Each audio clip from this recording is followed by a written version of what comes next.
یہ ساری ہی جو مجوزہ تجاویز جو منظر عام پہ آئی ہیں وہ تمام کی تمام، وہ میں نے جس طرح کہا کہ وہ 8ویں ترمیم اور وہ پی سی او ججز وہ مارشل لاؤں سے بری ہیں کہ وہ جو یہ کہا جا رہا ہے کہ سپریم کورٹ کو ڈسٹرکٹ کورٹ سے بھی نیچے کر دیا جائے گا، ایک وہ ریڈنڈنٹ ادارہ بنا دیا جائے گا کہ اس سے بہتر ہے کہ وہ بیچارے گوشت کی دکان یا سبزی کی دکان لگا لیں، وہ سپریم کورٹ کے جج ہیں یار، ان کی اتنی ان کی شان نہیں کسی قسم کی رہے گی کہ اس کی پاکستان کی عدالت عظمیٰ ہم بات کرتے ہوئے ڈرتے ہیں، ان کو جب بے اختیار کر دیا جائے گا، او ایس ٹی کر دے گا، اس سے بہتر ہے ریزائن کر کے وہ گھر چلے جائیں بجائے اس کے کہ لولی لنگڑی عدالت بنا دی جائے، اور یہی ایک طریقہ کار ہے، مگر یہ نظر نہیں آ رہا۔ میں تو حیران یہ ہوں کہ پاکستان کی تمام یہ کتنے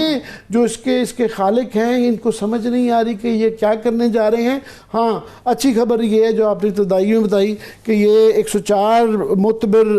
وکیل حضرات ہیں، انہوں نے سخت قسم کا یہ لیٹر لکھا ہے کہ ہمیں بالکل یہ قبول نہیں ہوگا اور ہم جو ہے پیش بھی نہیں ہوں گے اگر اس طرح کی کوئی وفاقی آئینی عدالت لگائی گئی، اور ہم 26 اکتوبر کے بعد جسٹس منصور علی شاہ کو ہی اپنا وہ مانیں گے، اور یہ بالکل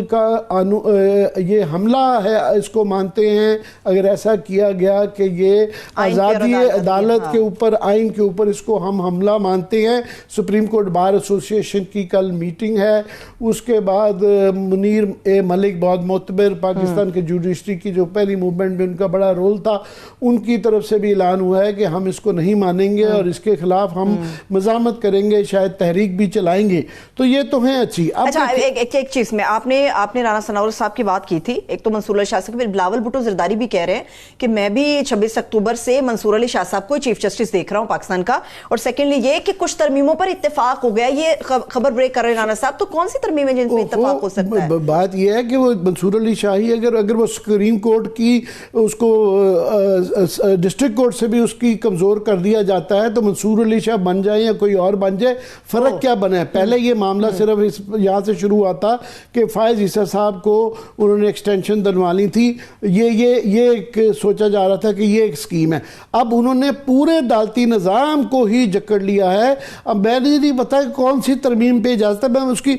کوئکلی جو ہے آپ کے مہمان آنے سے پہلے میں کوئکلی بتا دوں کہ جو اس کے اندر تجویز دی گئی ہیں وہ سننے ہیں کیا، کوئکلی میں بتا دیتا ہوں کہ جناب یہ جو آئینی عدالت بتائی جا رہی ہے اس کے جو ہے نا یہ پہلے وفاقی آئینی عدالت بتائی جائے گی، سپریم کورٹ کی جگہوں کو اس کو ریپلیس کر لیں گے اور آئینی مسائل تمام ان کے چل جائیں گے، ان کے پہلے چیف جسٹس جو لگائے جائیں گے وہ شہباز شریف صاحب کی ریکمنڈیشن پہ لگیں گے، اور وہ پھر اس کے بعد ایک کمیٹی بنی جائے گی جس کے اندر ایگزیکٹو گورنمنٹ کی اکثریت ہوگی، وہ پھر باقی جج بھی لگائیں گے، اور وہ باقی جج ریٹائرڈ جج بھی ہو سکتا ہے، وہ کوئی ان کا گھر کا وکیل بھی ہو سکتا ہے، وہ کسی کو بھی لگا لے، سو وہ گھر کی عدالت ہو جائے گی، اور اس کے اختیارات یہ ہیں کہ وہ تمام جو اس وقت پینڈنگ کیسز ہیں جو آئین سے ریلیٹڈ کیسز چل رہے ہیں وہ کیسز ان کو ٹرانسفر ہو جائیں گے۔ فار ایگزامپل 8 فروری کا کیس جو ہے وہ بھی ان کو چلا جائے گا، ان کے پاس یہ اختیار بھی آ جائے گا کہ پولیٹیکل پارٹیز ایکٹ جو ہے کہ پولیٹیکل پارٹیز کو بین کرنے کا، یعنی کل کو اگر شہباز شریف صاحب کہیں جو ان کا بہت زیادہ خواہش ہوگی کہ پیپلز پی ٹی آئی کو بین کر دی جائے تو وہ بین کر سکتی ہے اپنے گھر کی عدالت، اپنے گھر کا جج۔ ایک تو یہ ہے، اس کے بعد جی جس طرح اس کے اندر پھر اچھی بات ہے 63A کے اوپر بڑی بحث رہتی ہے کہ وہ شاید فیصلہ